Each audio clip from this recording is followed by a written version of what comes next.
اعوذ باللہ من الشیطان الرجیم، بسم اللہ الرحمن الرحیم۔ آج ہم نے جس موضوع پر بات کرنا ہے وہ خوابوں کی اقسام ہے۔ خوابوں کی اقسام بہت ساری اپنا علامہ ابن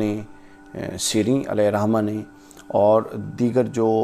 علم تعبیر و رؤیا کے بڑے محدث بڑے علماء ہیں، علامہ جلال الدین ابن حزم الحنبلی المکی علیہ رحمہ، انہوں نے بھی بہت ساری قسمیں بیان کی ہیں، لیکن ہم اس کو براہ راست حدیث پاک سے سمجھیں گے کہ حدیث میں حضور صلی اللہ علیہ وسلم کے ارشادات گرامی میں خوابوں کی کتنی اقسام بیان ہوئی ہیں۔ یہ میرے سامنے صحیح بخاری ہے، اور صحیح بخاری کی حدیث نمبر 7071، باب القید فی المنام، کتاب التعبیر، حدیث نمبر 7071 بخاری میں۔ اور یہ میرے سامنے جو ہے یہ ہے تجرید سیاستہ، یہ جس طرح میں نے آپ کو پہلے بھی دکھائی تھی، یہ تجرید سیاستہ، اس کی پہلی جلد ہے، یہ بڑے جہازی سائز میں ہے۔ اس میں جو حدیث نمبر ہے بخاری کی تخریج، یہ 2048 ہے۔ اگر محض انٹرنیشنل نمبر میں بخاری پہ جانا ہے تو وہ 7017 نمبر، 7071 نہیں، 7017۔ حضرت سیدنا ابو ہریرہ سے مروی ہیں، راوی ہیں، فرماتے ہیں کہ حضور صلی اللہ علیہ وسلم نے فرمایا کہ خواب 3 طرح کے ہیں۔ علامہ ابن سیرین نے بھی 3 بتائے، مگر میں براہ راست حدیث کی نص سے بتا رہا ہوں۔ خواب 3 طرح کے ہیں۔ پہلا خواب دل کے خیالات، دوسرا شیطان کا ڈرانا، اور تیسرا اللہ کی طرف سے خوشخبری۔ اس کو علامہ ابن سیرین نے اصطلاحات کی صورت میں بیان کر دیا۔ جو اللہ کی طرف سے خوشخبری، اس کو وہ مبشرات خداوندی کہتے ہیں۔ جو شیاطین کا ڈرانا، اس کو وہ تخویف شیطان کہتے ہیں۔ اور تیسرا دل میں خیال آنا، اس کو وہ حدیث نفس کہتے ہیں، کہ سارا دن آپ جن معاملات، جن خیالات اور جن امور میں مبتلا رہے، وہی معاملات خواب میں بھی آنا اور چلنا شروع ہو جاتے ہیں، تو اس کو حدیث نفس کہتے ہیں۔ یہ 3 قسمیں ہیں۔ اور پھر صحیح بخاری میں ہی علامہ ابن سیرین سے اسی حدیث نمبر 7017 نمبر حدیث میں علامہ ابن سیرین نے بھی حضرت ابو ہریرہ سے آگے پھر اس کی کچھ آگے خواب بیان فرمایا۔ تو گویا اب حدیث بخاری سے خواب کی 3 قسمیں ہمارے سامنے آتی ہیں، جو میں نے علامہ ابن سیرین نے ان 3 قسموں کو نام کیا دیا، وہ آپ کے سامنے بیان کر دیا۔ اس کے بعد صحیح مسلم، اور یہ جو حدیث میں نے صحیح بخاری کی بیان کی ہے، یہ حدیث بھی صحیح مسلم میں بھی ہے، متفق علیہ حدیث ہے۔ اب ہم صحیح مسلم میں آتے ہیں۔ صحیح مسلم حدیث نمبر 5789، حضور صلی اللہ علیہ وسلم نے خواب کی 3 قسمیں بیان فرمائیں، بالکل حدیث نص حدیث سے ثابت ہے۔ خواب کی 3 قسمیں، ایک خواب صالح ہے،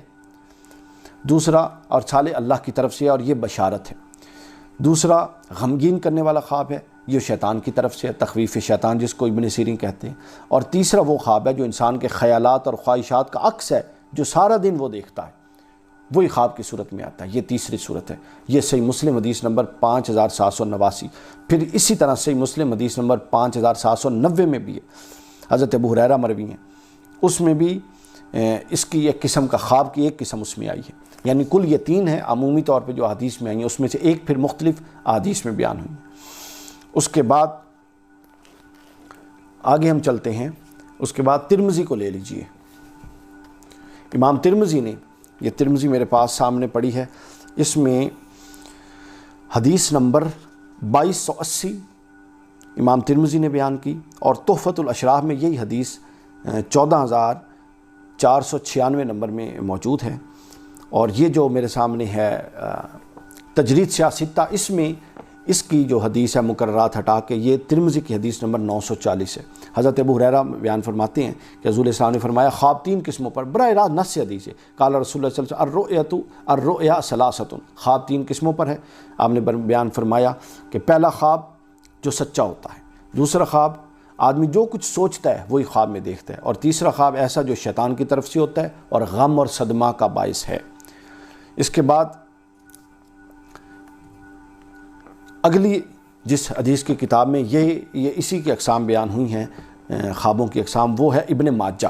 سنن ابن ماجہ، حدیث نمبر میں آپ کو عرض کر دیتا ہوں، حدیث نمبر ہے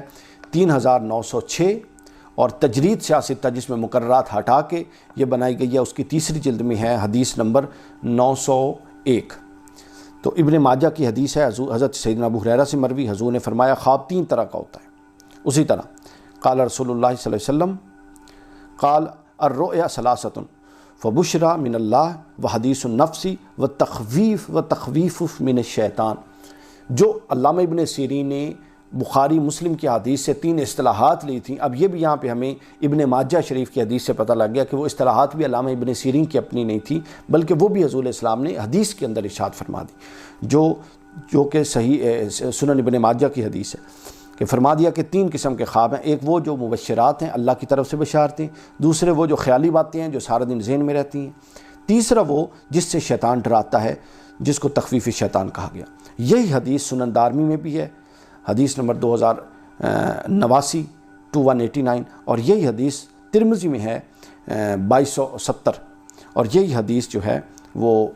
تحفۃ الاشراف میں ہے 14493، اور یہی حدیث ہے مصباح الزجاج میں ہے 1366 نمبر حدیث۔ تو ان احادیث سے ہمیں یہ پتہ چلا کہ خوابوں کی تعبیر یہ محض علماء تعبیر اور ائمہ تعبیر کی وضع نہیں ہے، انہوں نے نہیں بنائی، بلکہ ان اقسام کا خود احادیث پاک میں حضور صلی اللہ علیہ وسلم نے بیان فرمایا، اور بہت ساری احادیث میں یہ بیان ہوا ہے، جس میں سے میں نے بخاری کی حدیث آپ کے سامنے بیان کر دی، مسلم کی بیان کر دی، ترمذی کی بیان کر دی، اور پھر ان تینوں کا علامہ ابن سیرین علیہ الرحمہ نے جو اصطلاحات بیان کی تھی وہ اصطلاحات بھی میں نے بتا دیں کہ ابن ماجہ میں اندر وہ اصطلاحات بھی موجود ہیں۔ تو لہٰذا یہ اتنا اہم علم ہے کہ نہ صرف حضور صلی اللہ علیہ وسلم خود خواب پوچھتے لوگوں سے، نہ صرف ان کی تعبیرات ارشاد فرماتے، نہ صرف اپنا خواب بیان فرماتے، بلکہ اس کی اقسام بھی آپ نے بیان فرما دیں تاکہ امتیوں کو تفہیم میں، سمجھنے میں، بات کو انڈرسٹینڈ کرنے میں آسانی رہے، اور وہ خود پھر آگے بہت ساری حدیث میں آگے آ جائے گا کہ حضور نے فرما دیا، اور وجوہات بھی بیان فرما دی، وہ بھی حدیث سے اگلا مضمون آئے گا۔ حضور نے فرمایا جو مبشرات ہیں وہ نیک صالح لوگوں کا سچا خواب ہوتا ہے، تاکہ اللہ تعالیٰ ان کو انکریج کر رہا ہوتا ہے، حوصلہ افزائی کر رہا ہوتا ہے کہ وہ اور نیک عمل کریں۔ جو شیاطین کی طرف سے خواب ہوتے ہیں ان میں سے کچھ خواب صحیح اس لیے ہوتے ہیں کہ انسان بد عملی کی طرف جا رہا ہوتا ہے، بے عملی کی طرف جا رہا ہوتا ہے، گناہوں کی طرف راغب ہو رہا ہوتا ہے، تو اللہ تعالیٰ ان خوابوں کے ذریعے اس کو ترغیب دے کے واپس کھینچتا ہے۔ علامہ ابن سیرین نے وجہ لکھی، واپس حق کی طرف لانا چاہتا ہے تاکہ وہ توبہ کی طرف رجوع ہوں، چونکہ انسان کو توبہ کی طرف رجوع کرانے کے کئی طریقے کار ہیں، قرآن نے کئی طریقے اختیار کیے ہیں، اس میں سے ایک طریقہ ڈرانا بھی ہے، اور نبی کے منصب میں سے ایک منصب خوشخبری دینے والا بھی ہے اور ایک منصب ڈرانے والا بھی ہے۔ تو گویا ڈرانا ایک پورا فینومینا ہے جس کے ذریعے بندے کو باطل سے ہٹا کے حق کی طرف لایا جا سکتا ہے، برائی سے ہٹا کے خیر کی طرف لایا جا سکتا ہے، یہ انسان کی نفسیات میں ہے۔ تو حضور علیہ الصلوۃ والسلام نے اس کو ایڈریس فرمایا، اور تیسرا حصہ بھی بتا دیا کہ جو تخفیف وہ ہے حدیث نفس جس کو کہا ابن ماجہ کی حدیث میں، حدیث نفس جو سارا دن آپ سوچتے ہیں، یا کوئی ایک کام آپ ذہن میں آج کل آفس کا کر رہے ہیں، کوئی کاروبار کر رہے ہیں، وہی چیز ذہن میں جو چلتی ہے تو وہ محض خیالات ہوتے ہیں جو منعکس ہو کے ذہن پہ اور عالم مثال میں انسان کے دماغ پہ آ جاتے ہیں، ان کی تعبیر نہیں ہوتی۔ پہلے 2 کی تعبیر ہوتی ہے، جو تیسرا ہے جو محض خیالات ہوتے ہیں، دن کے رات کو خواب کی صورت میں آتے ہیں، ان کی تعبیر نہیں ہوتی۔